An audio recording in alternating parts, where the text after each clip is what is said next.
So I was a teenager back in like the early 2010s when anime was really taking over the world, with shows like Death Note and Sword Art Online everywhere. Like, they were my anime years, you know? I watched so many animes back then, I would talk about anime with my friends every day at school, but then I was thinking recently that now as a grown adult, I've not really watched many animes whatsoever. Not in the past like 8 or 9 years anyway, and I want to get back into it, so I thought a good place to start would maybe be Jujutsu Kaisen. That kind of show feels up my street, and there's not too many episodes either, because if there's too many episodes I get overwhelmed, man. So yeah, I started watching Jujutsu Kaisen probably like a week or so ago, and I just finished watching the first half of season 1 from episodes 1 to 13, and I really want to yap about my thoughts on it. Maybe I'll make more videos like this about other new things I watch in the future if you guys enjoy. I meant enjoy. Yeah, this video isn't like scripted or like I'm not like doing loads of different takes or anything, I'm just talking freely. Whatever comes out of my mouth is staying in the video. So on that note, feel free to subscribe if you want to see more videos like this,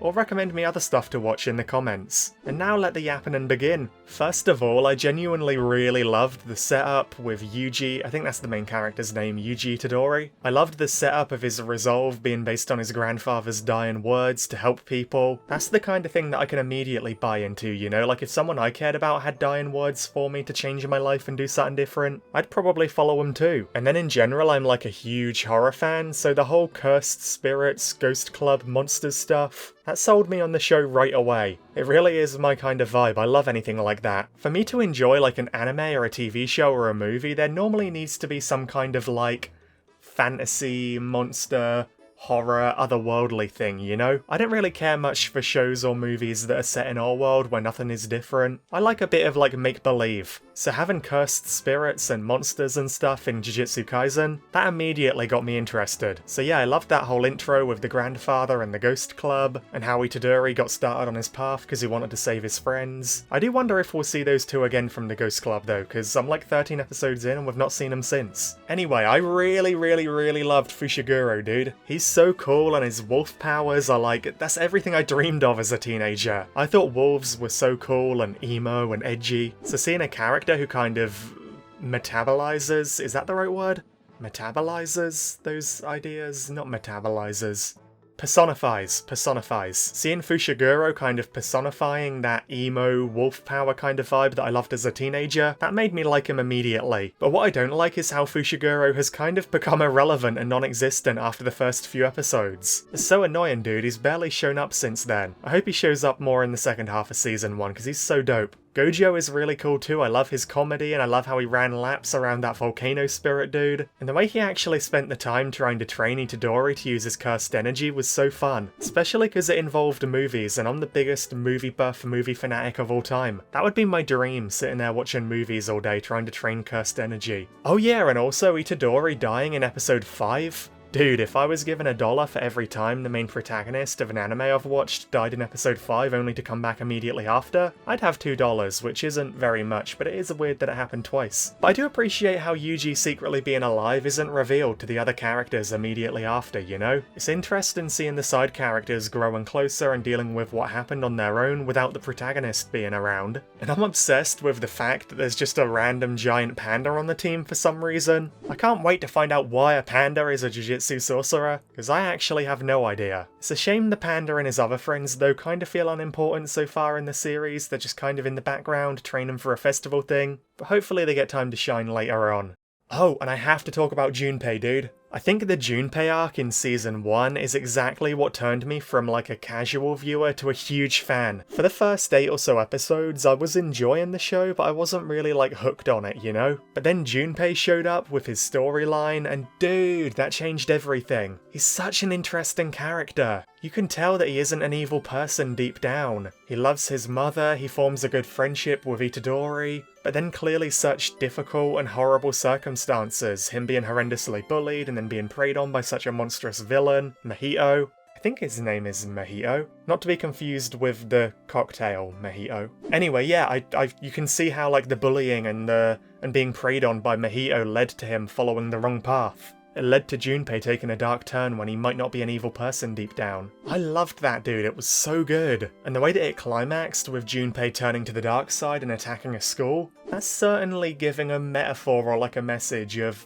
a familiar dark kind of thing that happens in real life in schools when children are led down the wrong path. I don't know why I'm skirting around it. It's not like I can be demonetized on this channel. I've never posted before. I don't even have monetization. But you guys know what I mean, right? But yeah, then when Yuji, the main character, like meets Junpei in the school and tries to like pull him back to the good side and tries to like focus on their friendship and his love for his mother, you really buy into it that Junpei could change for the better and become a part of the family, that he could become a good guy and be friends with everyone. And then just as you buy into it, just when you think it actually could happen, it's so cruelly, brutally yanked away from you, because Junpei is brutally murdered by Mahito. Dude, that ripped my heart in half. Early on, while I was watching Jujutsu Kaisen, I was really worried that the show felt like it had no stakes, you know? Like, Itadori had the most powerful cursed spirit ever inside of him, Sukuna, and he was allies with the strongest Jujutsu sorcerer ever, Gojo. So how could any villains ever pose a threat in any way? It especially felt like that during the battle in the prison and in the battle against the volcano dude. It's like whenever anything got tough, surely he could just summon Sukuna or summon Gojo and they would end it easily, you know? But then they really twisted that and surprised me in such a good way by killing off Junpei for real. Don't get me wrong, I'm not happy he died, I loved his character, he's probably my number 2 favourite so far.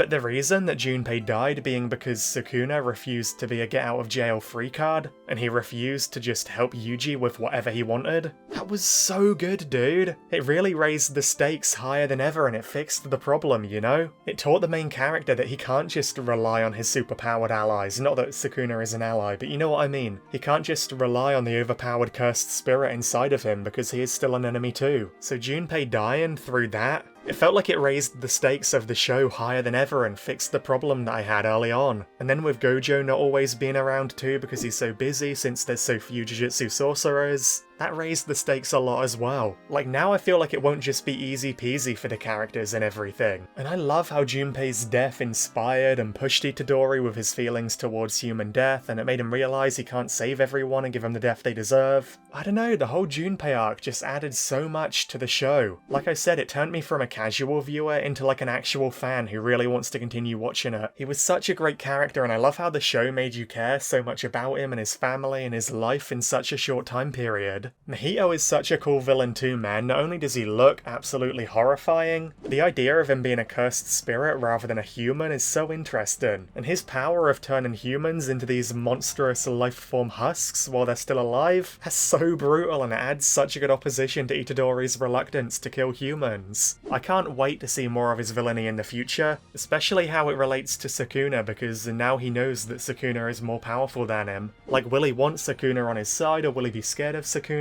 It's interesting stuff, man. And finally, I want to talk about my favourite character of the whole show so far, Kento Nanami. I probably butchered the pronunciation there, to be fair. Dude, Nanami is so cool, I can't even put it into words. His battle against Mahito in the sewers was so peak. I love his whole thing with work hours and limiting himself before unleashing his full power. And then the team up between him and Yuji at the school versus Mahito was so dope. The moment where he thought he'd die because of the domain expansion, where we saw his past and saw how he regained his purpose at the bakery, that got me so surprisingly emotional. I was ready to cry if he actually died. So the relief I felt when Yuji saved him is so unexplainable, it was so peak. I can't wait to see more of his character in the future. He's definitely my favourite Jujutsu Kaisen character so far in the first 13 episodes. I would say Nanami is my number 1, Junpei is my number 2, and Itadori is number 3. So yeah, I really am enjoying Jujutsu Kaisen Season 1 so far, the first 13 episodes. I like the vibe of the show, I like the monstery horror kind of stuff going on, I like the characters. So yeah, those were my thoughts and everything on my mind after watching the first half of Season 1. Let me know what you think about Jujutsu Kaisen in the comments. Are you a fan? Do you not like the show? Or let me know what other shows I could check out. Like I said, this video was totally unscripted, I'm just kind of yapping into my microphone. I'm not even doing like alternate takes or I don't know, I'm not trying to perfect everything like I do with my videos on my main channel. So I probably sound a little bit less professional, maybe? Do I ever sound professional? Probably not. But I don't really care, because I just want to talk about stuff I like on this channel, you know? Like, this video will probably only get like 10 views, and I'm fine with that, dude. I just want to make videos putting my thoughts out there into the world about stuff I'm interested in. So, subscribe if you enjoyed my yapping, and hopefully I'll see you again in a future one. Adios, everybody.